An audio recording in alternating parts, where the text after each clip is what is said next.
Welcome back to Sun, Sand, and Soul. Josh Tomey, as always, with David Haber. David, we are welcoming Daniela Marquez, founder of CondoCONNECT, to the studio today. Daniela, nice to see you.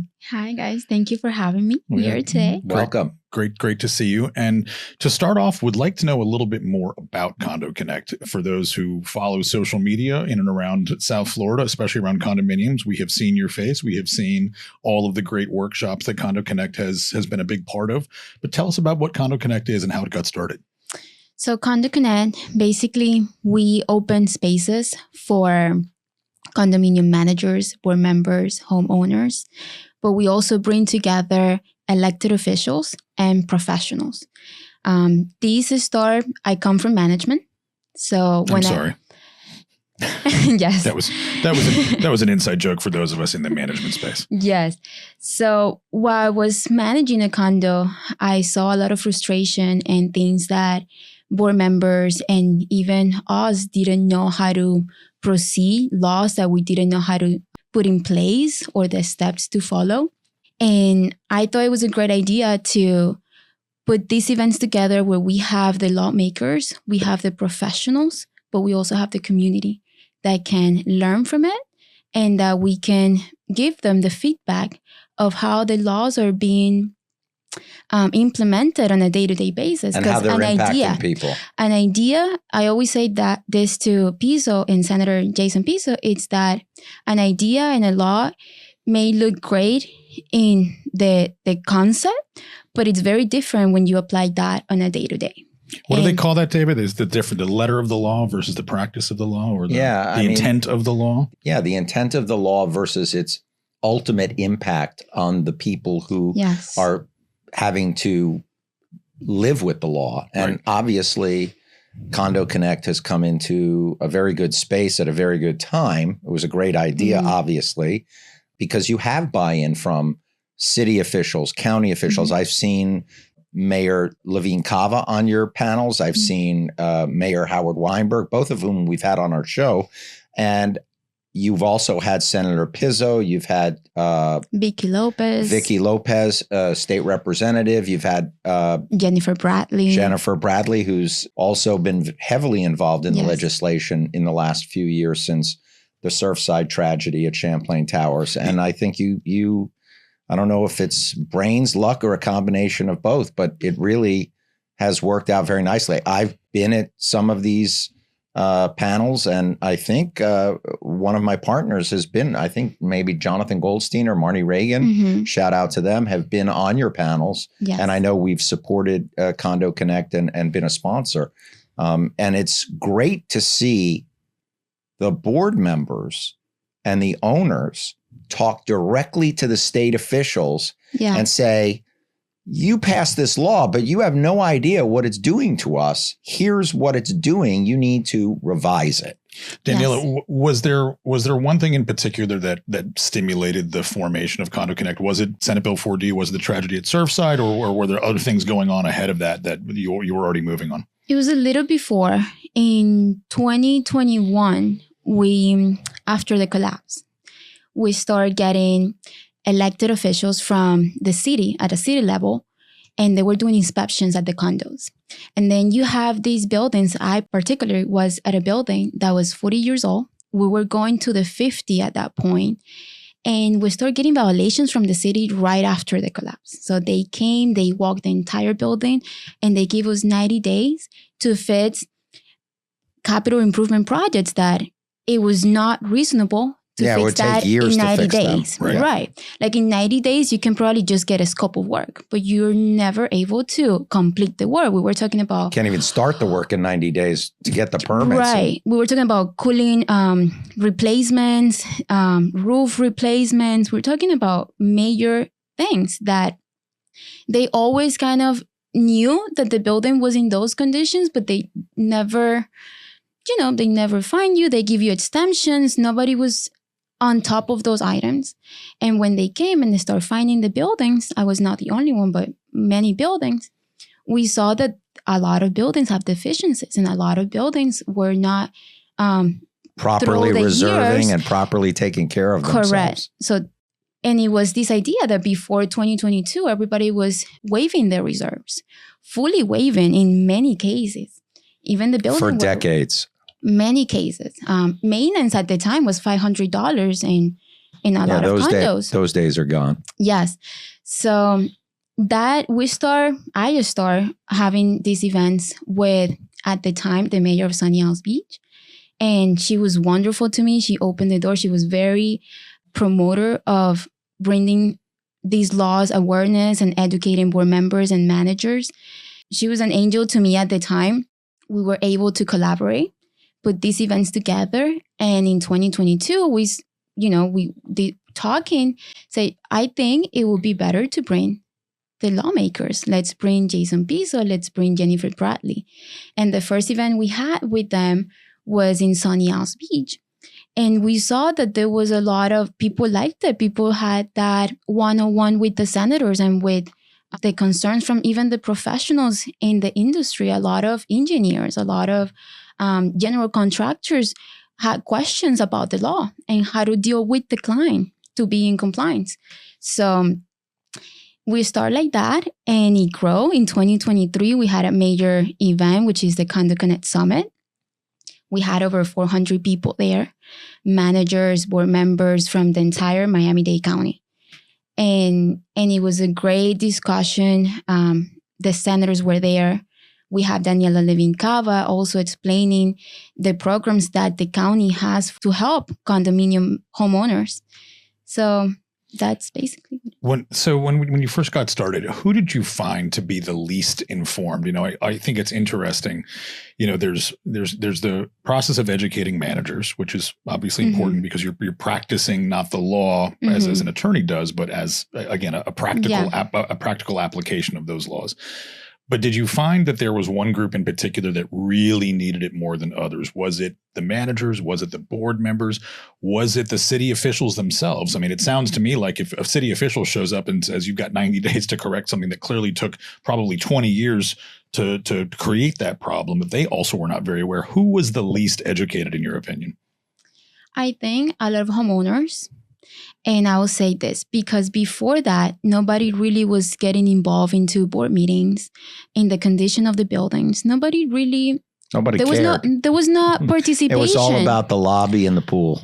Yeah, there was no participation. When this incident happens, all of a sudden, everybody wants to know how is the building, right? How is my safety? With reason, of course, but. And how much money do we have in reserves? Do we have any money in reserves? No. How much is it going to cost us now? Right. And when you start passing assessment, it's like, well, I don't want to pay assessment, but I want to be safe. So there was a gap there where you have the reason to feel the way you feel for the homeowners and to somehow expect that the building that you're living in, it's safe and that it's being well managed. It's a reasonable expectation. But you have to understand that you need to pay for that and that you should be involved in the community that you live in. What was the most common misconception? What was the thing that people were the most confused about? And maybe we start with the homeowners. Were they confused about that deferred maintenance and thinking, oh, we thought we had enough money to do this? I mean, what was the major point of confusion for people? Now or before? Before, when you first got started.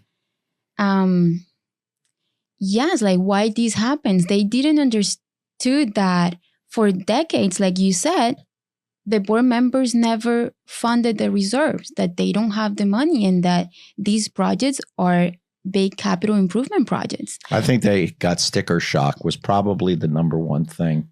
I don't know. That's what I observed as an attorney is they never understood why something that 2 years ago when they started talking about it, it was $5 million. And by the time they get the bids, it's $15 million.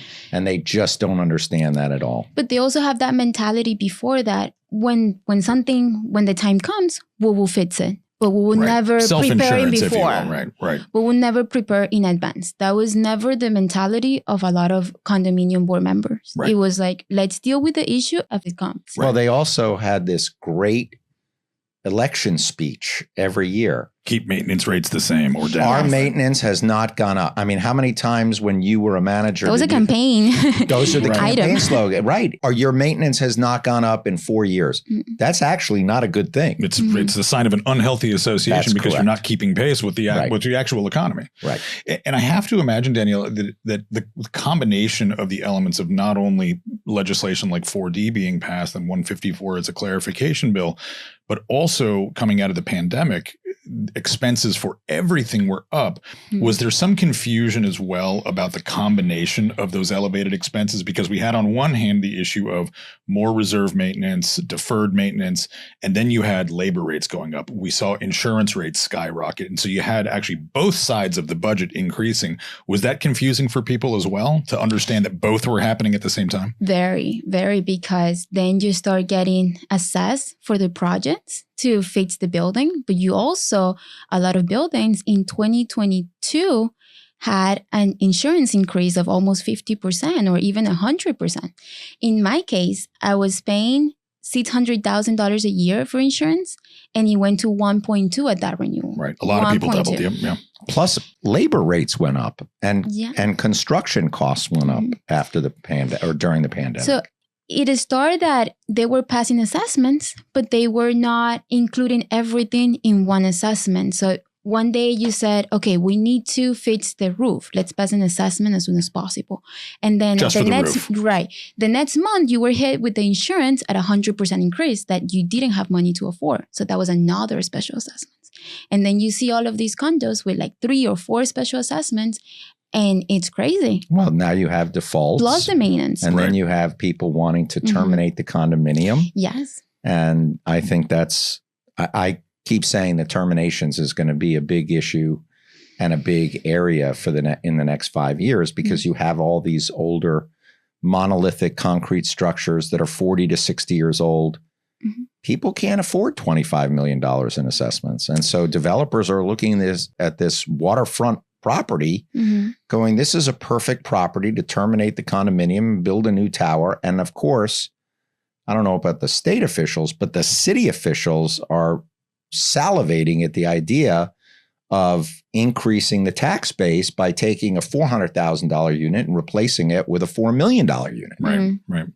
Daniela, did you like that word, salivating? That was actually very graphic. I sort of imagined like a bunch of city councilors drooling on the dais. Do you like that word, dais? Did you like dais? I like dais, but I was going to use drooling, but I decided to use a better word, salivating. I just thought it was more classy. Their appetite for tax base was whetted. And you can't blame them. No. And listen, there's a business sensibility to it. I mean, everybody's in a business and cities are in business as well. But, Daniela, I want to go back because I think one of the things that really fascinates me is what some of the most common misconceptions were. So obviously, we talked about, some of that competing interest of both, the reserves going up and then the base operations expense going up through other means. From your perspective and what you're doing with CondoCONNECT, how do you both simplify those explanations so that people can understand them, but still give them a thorough understanding of the issue? Because obviously it sounds like your mandate is to educate. You're trying to educate and you're trying to connect them with the lawmakers or the city officials who are either passing the laws or executing them. How do you make it simple enough for a homeowner who is not well educated in this space to understand it, but not gloss over important details? I know it's not easy. No, but I think that comes into play having the professionals and having the elected officials, knowing that the audience in these condo events, you have different audiences. You have the managers that understand what they're saying, but you also have, like you said, board members that maybe it's their first time being elected and they really are not informed or they're well-versed in the industry. So I think that Senator Pizzo does a great job explaining things simple with a very deep meaning of the analogies that he do. So he has this explanation saying that if you're a 50-year-old man, right, and you never took care of yourself, you ate whatever you want, you never went to the gym, you never exercised. Inexcusable. And then you go to the doctor. Now you got a heart problem. Right. Yes, now you have Now you got to pay the piper. There we go. Now you have to pay for the medicine. You will have issues that you have to fix, and you have to change your lifestyle. So I think that was a very good example of what these condos represent in the majority. So maybe using analogies, something that people can digest and understand. Yes. I also think having, whether it's engineers on the panel, lawyers on the panel, helps. We also have board members and we have managers. Yeah. Because I always think that the perspective, it's different. It's very different how you as a lawyer see the industry and how someone that is stuck in an office 9 to 5 every day with the residents complaining, what is their perception? That's why Josh said management is a miserable. Well, look, I mean, I probably wouldn't say miserable, but I do think thankless because, I think definitely thankless managers, like Daniela, have been in a position of having to be the bearer of bad news. And I think, and correct me if I'm wrong, Daniela, but, some of our experience was that, at that moment that all this kind of came together, the perfect storm, if you will, here in South Florida, no pun intended, people were looking for someone to blame, that there was this sense of like, well, who's at fault for this? Everybody was saying that the board was stealing money. Right. And we can enter in another issue. But I think that a lot of homeowners and a lot of board members wanted to blame someone. And the easiest person to blame was either the management company, the manager, and the board members before them, or even someone from the board. Right. So again, we were talking about multiple special assessments. And then the residents say, well, but why now? Where'd my money go? Yeah. Right.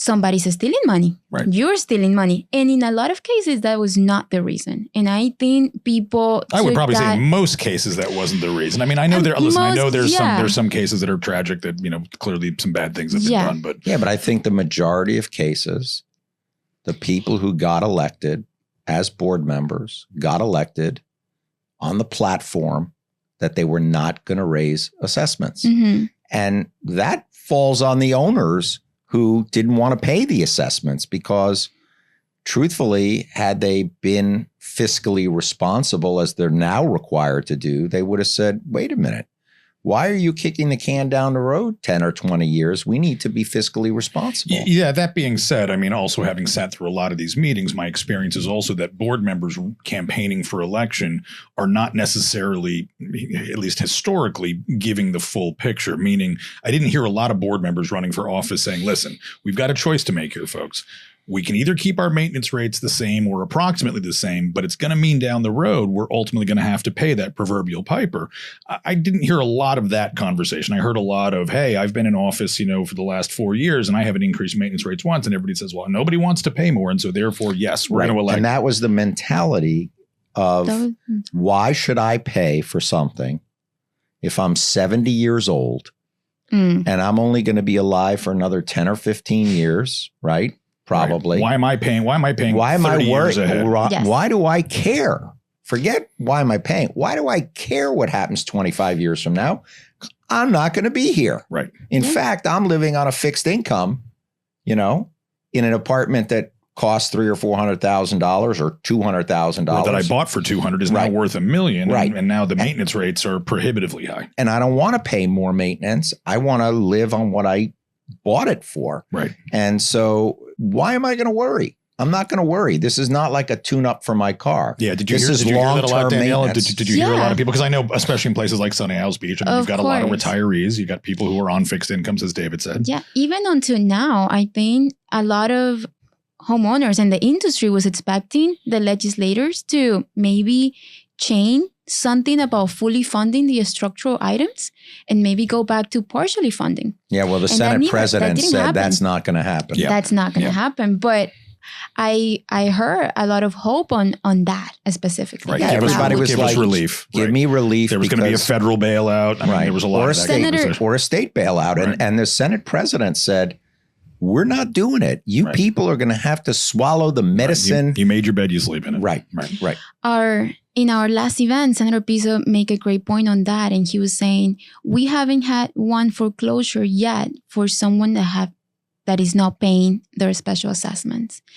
And he was telling that to a homeowner, right, that was complaining because the impact that is causing, and it is causing an impact.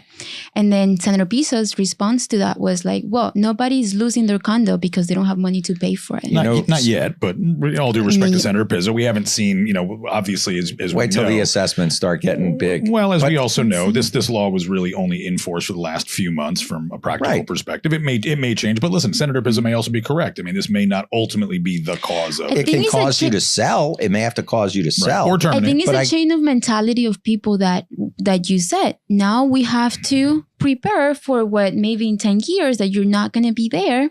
The other owner that you're going to sell to, it's going to be comfortable. And that it is a change in mentality. Yeah. The other thing is Daniela Levine Cava, the mayor, mentioned that the county has just started a program to help homeowners. I think $50,000 per unit. And I don't remember if it's interest free or very low interest. I can't remember. Sorry, Mayor. But it was very attractive to help people in need. And they had set aside money for this in the county. Right. I don't know if Broward County is going to do it or Palm Beach County is going to do it, but Miami-Dade's already done it. Well, that was an interesting side effect. And I think another interesting side effect was also the Miami-Dade, which I really applauded, the public registry, the association's registry, the idea that you needed to be publicly disclosing of where you were in a funding process, where you were in an assessment process. And the engineering process. Right. Because I think that obviously has made a difference too. It's really good.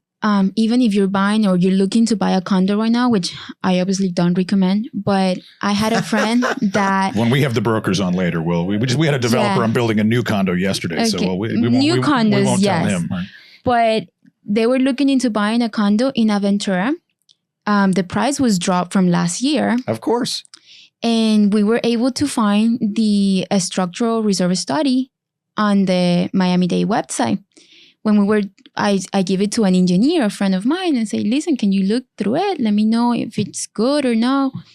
And no. He said run. Yeah, don't tell your friend, don't buy there. Right after that, 3 months later, they just passed a $35 million assessment. But you know what? Right. That's good because that way the consumer knows. In fact, we had, I don't know if it was Podine from my office, David Podine, that we had on, that we talked about buyers becoming more sophisticated in looking under the hood of a condominium and not just looking at the pool and the view and the lobby, but looking at what do you have in reserves? What kind of insurance do you have? What's your assessments coming up? What's your SIRS study, and have you done your 40-year certification, and have you done the engineering work, the construction work that needed to be done? Well, I'll throw out this, and anybody can steal it. I always thought there would be great use in the industry if there was an organization out there that would issue health grades to condos that would essentially say, A through F, when you're looking at purchasing a condo, where on the health meter is it? Because I think it's as much as we have a more sophisticated consumer and we've got a more sophisticated industry as a whole, what there is not why don't we do that? I'm going to get in trouble for this now. What doesn't exist right now is the ability for a lay person. Let's say I'm moving from where I'm from. I'm from Massachusetts. I come down and this is all new to me. It's not even a regulated industry there. And now I'm coming down here and there's all these regulations and laws and special assessments and don't buy old, or you should buy old, but it's all contingent on this. Listen, the South American buyers. That was my point. I know the South American buyer market where they didn't even have homeowners HO6 insurance for their unit. Right. And if you see a lot of the people that are buying now, they're from Argentina, Mexico, Venezuela. Absolutely. Like I don't think the Floridians are buying now, but the people that is buying, it's because they don't understand what's going on. Right. And they're not looking at what you said, what we are looking at. Right. Daniela, I'd like to go back to CondoConnect because it sounds to me like there's a lot of examples that has been, useful, for a buyer, for an existing homeowner. Can you think of an example of one of the sessions and what somebody took out of it? I was at a session, my first session, I was up at Aventura. It was great. Senator Pizzo did his thing. And, there was a lot of sort of immediate responsiveness. But can you think of a sort of a time or a situation, maybe one of the early sessions where a problem was solved almost in real time, like there was a question or a confusion, and you saw CondoCONNECT really do what you intended it to do, which is to help answer those questions or educate so that a problem could be solved? Can you think of a situation that you could see that happening? And that has stuck with me. There was a lady, we were having a workshop that was end of 2023, and it was a condo corruption. We had the state attorney, we had Jason Pizzo. This woman shows up with an entire file of things that she had recollect. I don't know if it was valid or not, but I did saw the legislators looking at it, taking the file, giving the phone number, and following through that. So the events are in person because of that specific reason. Right now, everyone can send an email. Their information is online. You can give them a call, you can send them an email, but it's very hard to get them on a face-to-face, to talk to a person to the eyes. And when they have that opportunity, I think that's valuable. Like, there is nothing to hear from a constituent in the legislator's position, the frustration that they're having. And when they see that, they are motivated to fix that. Right. So I would definitely say that was one of the things that I look and I say, wow, she's really taking advantage of what the event is about.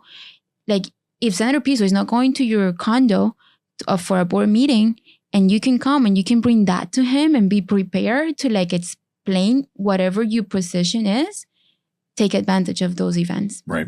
It seems to me, as I started in the segment, you've taken a lot of advantage of social media. I've seen a lot of you on social media, the events on social media, and congratulations, you did a great job with it. I'm interested in your perspective, not only on how social media has helped you develop some momentum with CondoCONNECT, but also what your opinion is on more traditional media. And I'll be specific. Miami Herald did a feature about the settling of buildings in Sunny Isles Beach. And, with my clients and other constituents, I heard very mixed reviews on that kind of article writing, on that kind of, let's call it maybe slightly inflammatory, because if you dug into that issue, you realize that a lot of that settling was sort of par for the course. It was not necessarily unusual for buildings of that size or location. It was something to watch. It was something to be concerned about. When you look at what you've done with social media and the success of it, and you look at traditional media, how do you sort of find a balance point in it? And how do you choose which path to take? I like social media. If I'm honest with you, I don't read newspaper like physical. I like to read news on the phone. It's your generation. Do they still print newspapers? I remember. I just have to do a. Do you see them? I just have to give a side note here. Back in the 40s. Back in the 70s. I was close. When I lived in a condominium with my parents. 1906. I actually used to deliver the newspaper. Did you? You were a paper boy? In the buildings that on Collins Avenue. And we used to get the Miami Herald. And we used to deliver it to people's door. And I remember my father would bring in the newspaper. First, he would read it. Then I would read the sports section and the comics, because that was about as far as I could go. The funny pages. But when I was done reading the newspaper, there was newsprint all over my hands.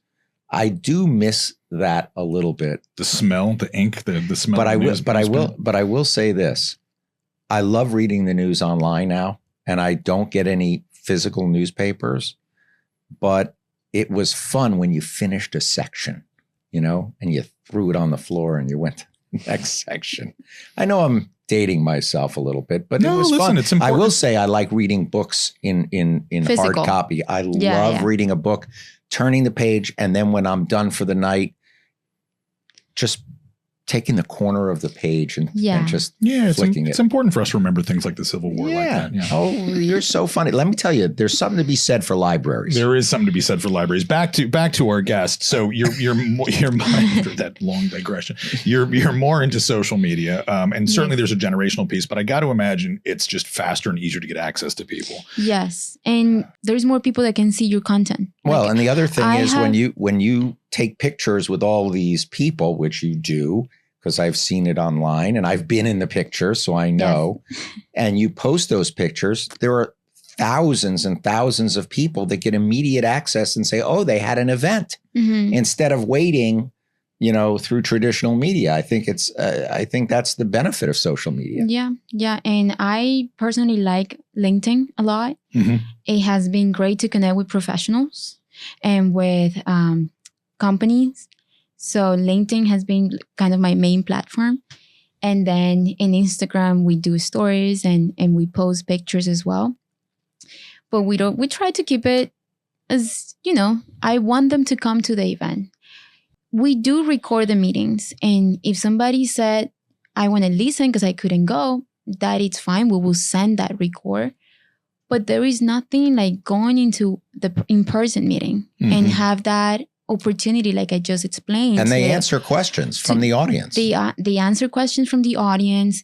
If there is something that it's really in media attention, they will give you immediate attention. Oh, I saw that. Senator Pizzo, he has his number. Quite aggressive. Yeah. It's his assistant there, basically calling people on the spot. Yeah, it's pretty impressive. He shared his personal number.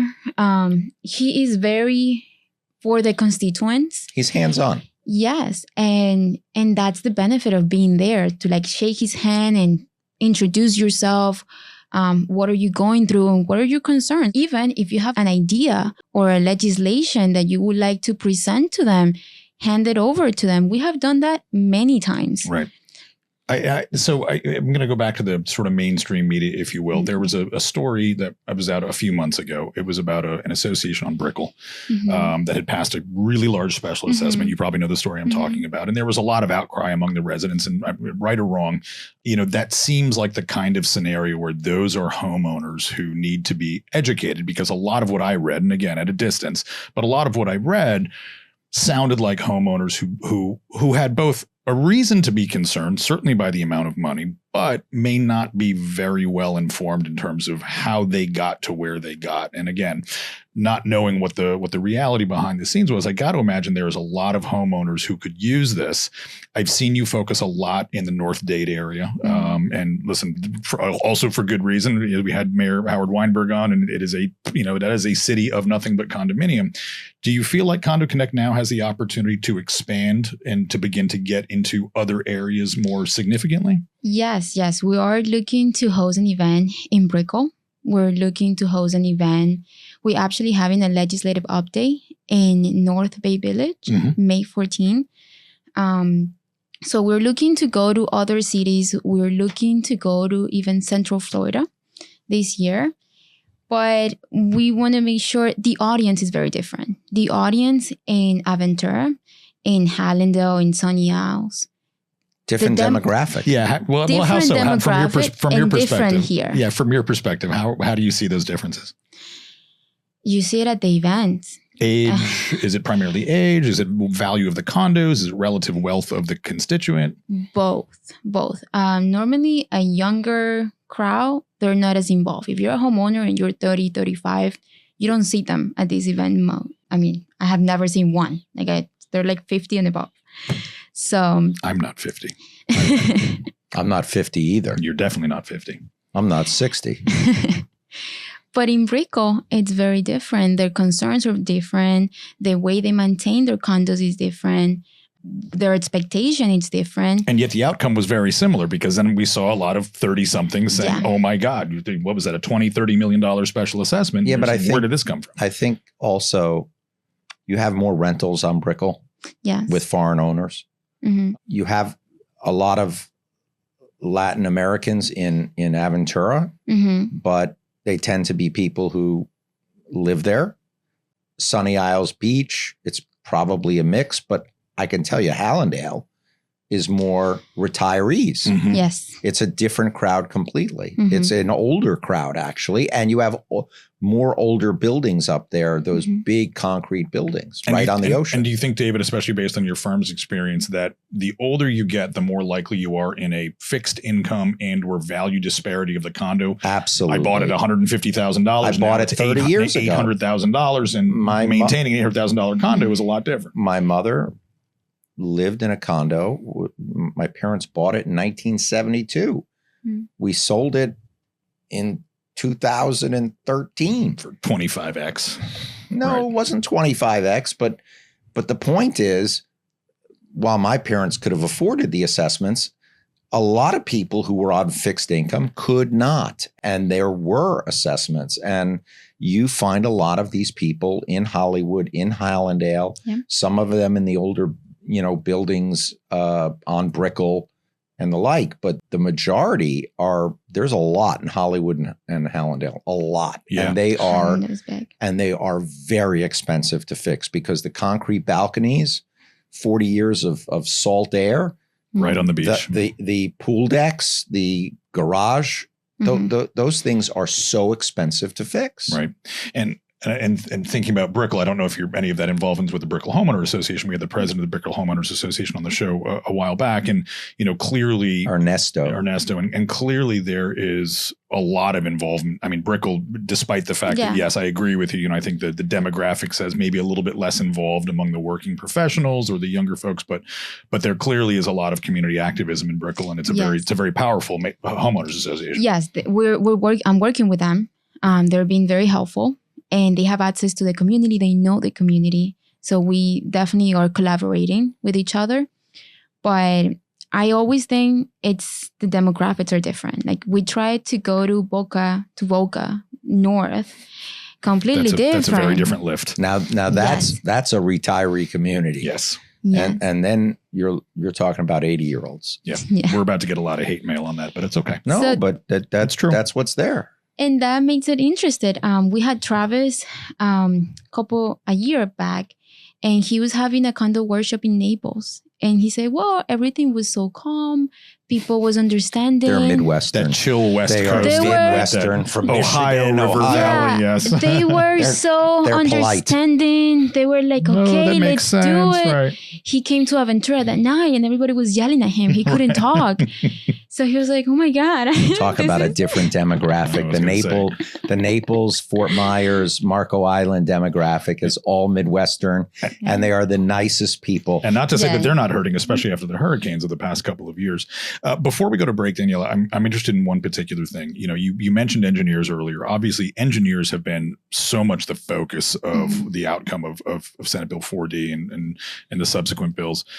How much involvement from engineers have you had within the workshops themselves? Because I think it's like in some ways it's where the rubber meets the road. However, I can also empathize with an engineer to say the last thing I want to do is get up in front of a bunch of homeowners and legislators, because engineers have really also been targeted, in some ways. And they're so few to begin with. We know the ratio, the numbers, David, you and I. They don't have enough engineers to do 800 structural engineers in the state, against what's going to be 2 million units over the next couple of years, and to say there's a mathematical problem. It's a good time to be a structural engineer. How have you been able to get engineering involved, or if it hasn't happened, is that something that you're thinking about? No, they're very involved. They're very involved with the events. They're very happy to be sitting on a panel and talk to the audience. They're more careful now. We had an engineer that was part of the engineers that gave Surfside, Champlain Towers, a report. And he had a great story. He has a book about it. But we do have engineers involved to talk about, you need to contact them in advance. Like, you cannot have this unreasonable expectation that you're going to call an engineer today and say, I need this report by tomorrow or by a week because the deadline, I forgot about it. Right. That's like calling your CPA on the 14th of April saying I need my taxes done. You're not going to get it. That's not good either. I did that yesterday. We can get an extension on taxes. Unfortunately, when you extend your reporting deadlines on things like the SIRS report, we know it's only going to cost you more money. Right. So... And that why you're extending that so long? Like, everybody have had enough time to contact an engineer and do everything that you have to do to meet the deadline. Yeah, but you heard you said it earlier, people thought that they were going to extend the deadline. Yes. And people thought they would get relief. And of course, they're not getting relief. Mm-hmm. But we're going to talk a little bit more about when we get back. For right now, we're going to take a quick break. You're watching Sun, Sand, and Sold. Josh Tomy with David Haber. Please join us on all your favorite social media and streaming platforms. And we'll be right back with Daniela Marquez.